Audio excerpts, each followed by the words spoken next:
Most people think self-sufficient living means having acres of land, expensive equipment, and endless hours of labor. But the truth is, half an acre managed intentionally can produce more food than most families need. The problem is that people often choose animals based on what sounds homesteady, not what actually works on limited space. And that leads to overwhelm, waste, and giving up. In this video, I'm sharing 5 practical animals that thrive on half an acre or less, producing food, fertility, and value without draining your time, money, or sanity. If you want a calmer path to self-sufficiency, this is for you. Practical homesteading ideas like this can be found here every week, and following along means you won't have to piece together advice from a dozen sources. I'm really glad you found your way here. Let's start. Chickens are the obvious choice, but this one matters because most people set them up wrong, which turns a simple food source into a daily frustration. When you do it right, chickens solve multiple problems at once: eggs, pest control, and compost without adding chaos to your routine. The reason chickens work on small spaces is simple. They're compact, productive, and low maintenance. When their system is dialed in, they don't need grazing land. They convert kitchen scraps into protein, and they work even when you're tired or busy, which is why they last. To start, all you need is a secure coop, a small run, and 4 to 6 hens. If you have 200 square feet, you're ready. What you're doing is simply providing food, water, and collecting eggs daily. No fancy breeds, no overthinking. To keep it going, focus on one thing: clean bedding every 2 weeks. That's enough to prevent smell and disease. Over time, this doesn't just give you fresh eggs. It changes how mornings feel. Collecting eggs becomes a quiet ritual. You stop relying on the grocery store, and there's a calm that comes from knowing you can feed yourself. A small thing that makes this easier is using the deep litter method in the coop. You don't need it, but it cuts cleaning time in half and builds free compost. Here's what most people get wrong. They choose high-maintenance heritage breeds because they look pretty. But for production on small spaces, hybrid layers like Rhode Island Reds or Barred Rocks outperform everything else. They lay consistently, handle confinement better, and don't go broody when you need eggs. Another mistake is free-ranging on tiny lots. It sounds romantic, but on half an acre, chickens destroy gardens, attract predators, and create mud pits. A well-designed run with rotation keeps them healthy and your land intact. Feed costs worry people, but chickens are opportunistic eaters. Kitchen scraps, garden waste, and seasonal forage can cut commercial feed by 30 to 40%. The key is balance, not perfection. Predators are the real challenge on small properties. Hawks, raccoons, and neighborhood dogs are persistent. Hardware cloth, not chicken wire, is non-negotiable. Automatic co-op doors eliminate the evening routine. Motion lights deter raids. One secure setup prevents years of heartbreak. Water is underrated. Chickens drink twice as much as they eat. Dirty water causes respiratory issues and drops production. Nipple waterers stay cleaner and reduce waste. In winter, heated bases prevent freezing. These small upgrades eliminate daily problems. The emotional return matters too. There's something grounding about chickens. They're present. They respond to routine. And for kids or people living alone, they add life to a property without the commitment of larger livestock. Done right, 6 hens produce 1,500 to 2,000 eggs per year. That's 125 to 165 dozen eggs. At $5 per dozen for quality eggs, you're looking at $625 to $825 in annual value plus fertility for your garden. The setup cost is $500 to $800. You break even in year 1 and profit every year after. Rabbits solve a quiet problem most small homesteaders face: how to produce meat without acres, noise, or slaughter drama. They're efficient, gentle, and work even in urban settings. The reason rabbits work is simple. They're the most space-efficient meat animal that exists. One breeding trio in a 4 by 8-foot space can produce 200 plus pounds of meat per year. They're quiet, they don't smell if managed right, and they eat grass clippings and garden scraps, which is basically free. To start, all you need is 3 wire hutches, 1 buck, and 2 does. If you have a shed or a garage corner, you're ready. What you're doing is simply breeding twice a year, feeding pellets and forage, and harvesting at 12 weeks. No pasture rotation, no grain bills. To keep it going, focus on just one thing: fresh water daily. Rabbits are fragile without it, but with it, they thrive. Over time, this doesn't just fill your freezer. It gives you food security that feels real. You control the quality. No antibiotics, no factory farms. And there's a quiet confidence that comes from knowing you can provide protein for your family on half an acre. A small thing that makes this easier is keeping a small compost bin under the hutches. Rabbit manure is garden gold. You're building fertility while producing meat. Here's what people miss. Rabbit meat is leaner and healthier than chicken with more protein per pound than beef. It's mild-flavored, versatile, and kids who won't eat game meat will eat rabbit. Breed selection matters. New Zealand whites and Californians are industry standards for good reason. They grow fast, dress out heavy, and handle temperature swings. Flemish giants sound impressive but take longer to process and eat more feed. Stick with proven production breeds. Housing prevents most problems. Wire-bottom cages allow waste to fall through, keeping rabbits clean and dry. Solid floors cause sore hocks and disease. Each rabbit needs 4 square feet minimum. Does need nesting boxes 2 weeks before kindling. Bucks stay separate to prevent fighting. Feeding is straightforward. Quality pellets provide balanced nutrition. Add grass hay for digestion and teeth health. Supplement with garden greens, vegetable scraps, and safe weeds. Avoid sudden diet changes. Rabbits have sensitive digestive systems. Gradual transitions prevent bloat and death. Breeding takes patience, not skill. Bring the doe to the buck's cage, never the reverse. Does are territorial. Watch for the fall-off, that's confirmation. Gestation is 28 to 31 days. First-time does may struggle, but most figure it out. Litters average 6 to 8 kits. Processing is the mental hurdle most people face, but rabbit processing is simpler than poultry. One quick motion, no plucking, no gutting complications. Many homesteaders who can't stomach chicken slaughter handle rabbits fine. The key is respect and speed. Disease prevention beats treatment. Keep cages clean. Provide ventilation without drafts. Quarantine new stock. Watch for snuffles, ear mites, and sore hocks. Healthy rabbits are alert, active, and eating well. Prevention is observation, and the ROI is real. Setup costs run $300 to $500 for 3 hutches in initial stock. Feed costs about $30 monthly. A breeding trio produces 50 to 60 fryers annually at 5 pounds each. That's 250 to 300 pounds of meat. At $8 per pound for organic rabbit, you're looking at $2,000 to $2,400 in annual value. Even feeding your family, you break even fast. Quail solve the problem of wanting eggs and meat without much land, noise, or neighbors noticing. They're tiny, prolific, and ridiculously productive for the space they need. The reason quail work is simple. They produce eggs and meat faster than any other backyard animal. A dozen quail fit in a 4 square foot cage. They start laying at 6 weeks and they're silent, which means no zoning issues or neighbor complaints. To start, all you need is a small cage setup, 12 Coturnix quail, and game bird feed. If you have a balcony or basement corner, you're ready. What you're doing is simply collecting eggs daily and harvesting extra males at 8 weeks. No incubating needed if you buy started birds. No overthinking. To keep it going, focus on one thing: keep their area dry. Moisture causes all quail problems. Dryness prevents them. Over time, this doesn't just give you eggs and occasional meat. It proves that self-sufficiency doesn't require land. It fits invisible lives, city ordinances, and tight budgets. There's freedom in knowing you can produce food in a closet-sized space. A small thing that makes this easier is stacking cages vertically with droppings boards. You triple your output without needing more floor space. Here's what makes quail special. They're the gateway animal for apartment homesteaders, renters, and people testing the water before committing to chickens. Coturnix quail are the only breed worth raising for production. Bob whites are for sport. Buttons are ornamental. Coturnix lay nearly daily, mature fast, and handle captivity well. Jumbo varieties dress out heavier, but lay fewer eggs. Standard Coturnix balance both. Housing is minimal. Wire cages with 1/4-inch floors work best. Solid floors get messy.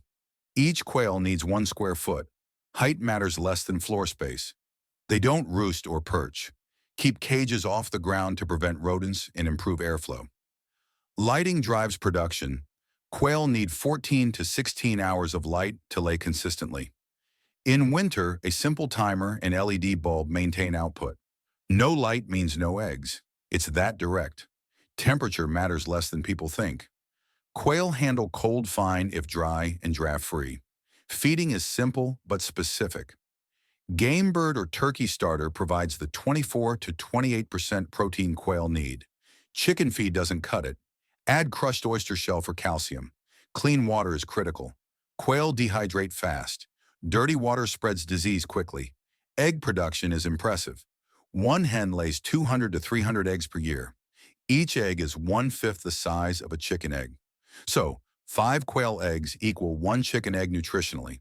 The yolk to white ratio is higher, making them richer and better for baking. Meat production is fast. Males not kept for breeding reach processing weight at 8 weeks. Dressed weight is 5 to 7 ounces. The meat is dark, tender, and gourmet. Restaurants pay premium prices. Home processing takes minutes per bird. The sound factor matters. Quail crow, but it's a soft trill, not a rooster's blast. Hens make gentle chirps. Neighbors genuinely don't notice. This opens doors chickens can't. Waste becomes wealth. Quail manure is hot and nitrogen-rich. Composted, it supercharges gardens. Undercage collection keeps odor down and fertility up. The economics work. Startup costs run $100 to $200 for cages and a dozen birds. Feed costs about $15 monthly for a small flock. A dozen hens produce 2,400 to 3,600 eggs annually. At $6 per dozen for specialty eggs, that's $1,200 to $1,800 in value. Add meat sales and small-scale quail farming is genuinely profitable. If this is making sense so far, give it a like. It helps this reach people trying to figure out what actually works on small land. And I'm curious, which animal are you leaning towards starting with? Or if you already raise one of these, what's one thing you wish you'd known earlier? Drop it in the comments. I actually read them, and your input helps shape future videos. Real experience from people doing this beats theory every time. Let me know what's working for you. Bees solve a problem most people don't think about until their garden fails. Pollination and sweetener production without taking up usable ground space. And honey never expires. It's food security you can literally store forever. The reason bees work on small properties is simple. They forage up to 3 miles away, so your half-acre doesn't limit them. One hive produces 30 to 60 pounds of honey per year, increases your garden yield by 30%, and requires only 4 square feet of ground space. To start, all you need is 1 Langstroth hive, a package of bees, and a basic smoker. If you have a sunny corner away from foot traffic, you're ready. What you're doing is simply checking the hive every 2 weeks during warm months and harvesting honey once or twice a year. No daily chores, no feeding unless it's a bad year. To keep it going, focus on one thing: monitor for mites in fall. That's the main threat. And catching it early keeps the hive alive. Over time, this doesn't just give you honey.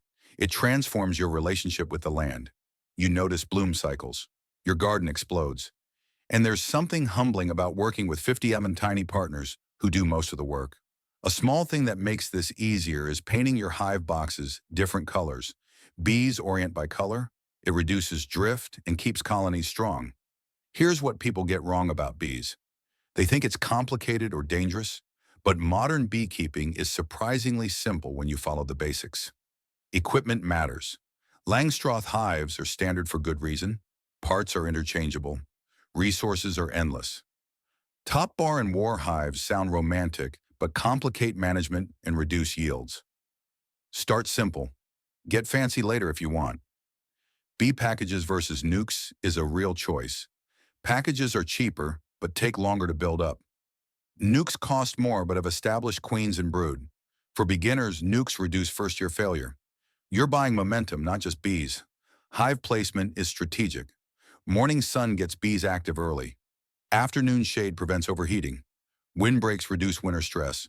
Face entrances away from foot traffic. Elevation prevents flooding. These small choices determine hive success. Inspections are management, not interference. Every 2 weeks in spring and summer, check for brood patterns, food stores, and queen cells. You're not controlling bees. You're observing and responding. Good beekeepers know when to leave things alone. Feeding is seasonal. Established hives rarely need help. New packages need sugar syrup until nectar flows. Fall feeding ensures winter survival. Spring feeding boosts buildup, but overfeeding creates dependency. Nature should provide most nutrition. Mite management is non-negotiable. Varroa mites kill more hives than anything else. Monitor with alcohol washes or sticky boards. Treat with proven methods, formic acid, oxalic acid, or Apiguard. Ignoring mites guarantees colony collapse. Swarming is natural but preventable. Bees swarm when crowded or queenless. Add supers before they need them. Split strong hives in spring. Provide space and they'll stay put. Losing a swarm wastes half your workforce. Harvesting is the reward. Wait until frames are 80% capped. Extract with a manual or electric extractor. Strain through mesh. Bottle and enjoy. Leftover wax becomes candles, balms, and wood polish. Nothing goes to waste. The garden impact is measurable. Pollinated gardens produce 30 to 50% more. Tomatoes set better. Squash fills out. Fruit trees explode. Bees pay for themselves in increased harvest before you count honey. The community value matters too. Local honey sells for $10 to $15 per pound. Beeswax products bring premium prices. Pollination services earn $50 to $100 per hive. Bees open income streams most livestock can't. Startup costs run $300 to $500 for one hive and bees. Annual costs are minimal, some sugar, occasional treatments, and replacement equipment. One hive produces $300 to $900 in honey annually, plus garden value. You break even year one and profit forever. Ducks solve problems chickens create: muddy runs, tick infestations, and fragile birds that stress easily. They're hardier, funnier, and in some cases, more productive. The reason ducks work on small spaces is simple. They're less destructive than chickens, lay bigger eggs, and control pests better. They don't scratch up your garden. They eat slugs, mosquito larvae, and ticks. And they're cold hardy, which means they work in climates that stress chickens. To start, all you need is a simple shelter, a kiddie pool for water, and 4 to 6 ducks. If you have 300 square feet and a hose, you're ready. What you're doing is simply providing feed, water, and collecting eggs in the morning. No heat lamps needed, no overthinking. To keep it going, focus on one thing. Change their pool water every 2 to 3 days. Clean water prevents most duck health issues. Over time, this doesn't just give you eggs and pest control, it makes your homestead feel alive. Ducks are funny, they're calming to watch, and there's a lightness that comes from animals that seem happy to be there. A small thing that makes this easier is using khaki Campbells or Indian runners. They lay as well as chickens but stay grounded. No flying, no escape drama. Here's what makes ducks underrated. They outperform chickens in specific situations most people face on small properties. Breed selection changes everything. Khaki Campbells lay 300 plus eggs annually, rivaling the best chicken layers. Indian runners are upright, active, and amazing foragers. Pekins are calm and dual-purpose, but lay less. Welsh Harlequins balance egg production with temperament. Skip Muscovies unless you want meat. They're aggressive and loud. Housing is simpler than chickens. Ducks don't roost. They sleep on bedding. A basic 3-sided shelter with straw keeps them dry and safe. They're cold hardy but need wind protection.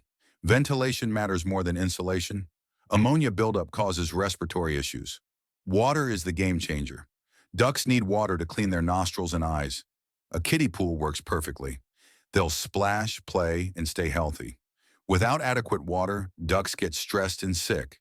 It's non-negotiable, but it's also simple. Egg production surprises people. Duck eggs are 30% larger than chicken eggs with richer yolks and more protein. Bakers pay premium prices.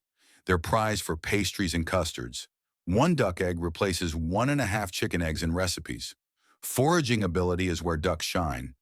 They demolish slugs, snails, and mosquito larvae. They don't tear up soil like chickens. Garden integration is easier. Rotate them through garden beds post-harvest, and they'll clean up pests and fertilize soil. Pest control is measurable. Ducks eat ticks, reducing Lyme disease risk. They patrol yards naturally. One flock can clear a half-acre property of ground-dwelling pests in weeks. This matters more than people realize until tick season hits. Mess management is real. Ducks are waterfowl. They're messy, but it's containable. Gravel or sand around pools drains better than dirt. Deep bedding in shelters, compost in place. Weekly cleanouts prevent buildup. The mess isn't worse than chickens, just different. Predators target ducks hard. They're ground nesters and can't fly to safety like chickens. Secure housing at night is critical. Electric netting works for daytime free-ranging. Hawks are the biggest threat. Covered runs or guardian animals help. Feed costs are comparable to chickens. Ducks need waterfowl or game bird feed with niacin for leg health. Kitchen scraps, garden waste, and forage reduce commercial feed needs. Budget $20 to $30 monthly for a small flock. The emotional return is unique. Ducks waddle. They quack softly. They follow you around like puppies. For people managing stress or depression, ducks add joy to daily chores. It sounds small, but it's real. Economics work. Setup costs run $200 to $400. 6 ducks produce 1,500 to 1,800 eggs annually. At $8 per dozen for duck eggs, that's $1,000 to $1,200 in value, plus pest control worth hundreds and reduces spray costs. Here's something most people miss, and it matters more than choosing the perfect animal. Instead of starting with 3 species at once, pick one and get it dialed in first. That single decision prevents overwhelm, builds skill, and gives you confidence, which makes adding the next animal feel easy instead of stressful.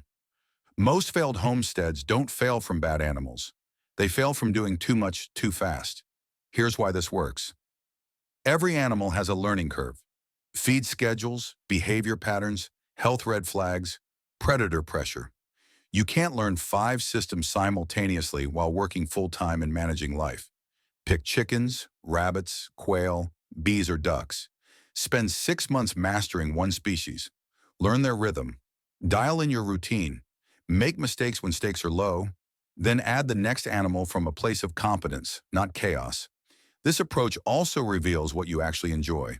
You might love chickens but hate processing rabbits. You might find bees meditative but ducks annoying. Small tests prevent large regrets. Another hidden benefit is infrastructure reuse. Your chicken coop design informs your duck shelter. Rabbit hutch lessons improve quail cage builds. Skills and materials compound. You're not starting from zero each time. Financial pressure drops too. One species cash flowing before adding another means animals fund expansion, not credit cards. This is how successful small homesteads grow, deliberately, profitably, sustainably. The people rushing to fill half an acre with every animal at once burn out in year 1. The people who start with 6 chickens and expand strategically are still thriving a decade later. Speed feels productive. Patience is what actually works. You don't need a farm to be self-sufficient. You just need one smart choice and the patience to let it work. Pick one animal from today and start small this season, imperfectly. That's how real food security builds. If this guide has changed how you view the potential of your small backyard, please subscribe and like the video. We are uncovering the practical paths to self-reliance that many have forgotten. Start growing your future today. The next chapter of your self-sufficient journey will begin soon.